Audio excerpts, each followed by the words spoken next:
మా అక్క కొడుకు, మా మేనల్లుడు.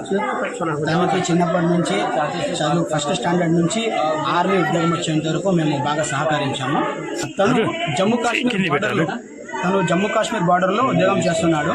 తనకు మొదటిగా ఉద్యోగం వచ్చినప్పుడు నాసిక్లో తను ట్రైనింగ్ తీసుకున్నాడు 6 months. నాసిక్లో ట్రైనింగ్ అయిన తర్వాత అస్సాంకి జాబ్ పోస్టింగ్ ఇచ్చారనమాట.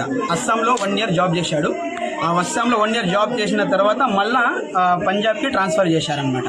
పంజాబ్లో జాబ్ చేస్తూ మొన్న అంటే 2 days బ్యాక్ జమ్మూ కాశ్మీర్ బార్డర్కి అక్కడ వెళ్ళాలి అని తను మాకు ఫోన్ చేసి చెప్పాడు. నిన్న కూడా మాతో బాగానే మాట్లాడాడు. తను ఒకటే, ఈ ఉద్యోగం వద్దురా అన్నా కూడా తను ఒకటే మాట అన్నాడు, చస్తే నేను దేశం కోసం చేస్తాను, నేను చచ్చిపోయినప్పుడు నా బాడీ మీద భారతదేశపు జెండా కప్పాలి అని ఫస్ట్ నుంచే తను ఈ మాట వాళ్ళ అమ్మ నాన్నకు చెప్పాడు. వాళ్ళ అమ్మ వాళ్ళ నాన్న ఎంత ఫోకస్ చేసినా ఈ ఉద్యోగం వద్దురా, మనకి ఏదో కూలీ నాలి చేసుకొని బతుకుందాము అని అన్నారు. మా అక్క మా మావ ఒక చిన్న బీద ఫ్యామిలీ సార్. వాళ్ళు కూలీ నాలి చేసుకునే వాళ్ళు. అలాంటి కొడుకు ఒక ఉద్యోగంలో వెళ్ళి వాళ్ళని బాగా చూసుకునే వాళ్ళు ఒక కొడుకు ఉద్యోగంలో ఉండి వాళ్ళను చూస్తూ సాక్కునేవాడు. అలాగే తను దేశం కోసం పోరాడి చనిపోయినందుకు చాలా సంతోషంగా ఆనందంగా ఉంది.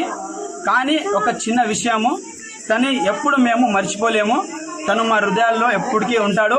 ఈ భారతదేశంలో ఉన్న ప్రతి ఒక్క పౌరులకి నేను చెప్తున్నాను, పాకిస్తాన్లో ఉండే ఉగ్రవాదులకి, లోఫర్ నా కొడుకులకి, నా కొడుకులకి కూడా వదులుకోకుండా వీలైతే మోదీ సార్ గారికి రిక్వెస్ట్ చేస్తున్నాను,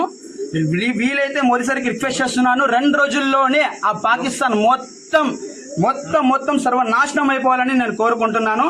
జై హింద్, జై భారత్.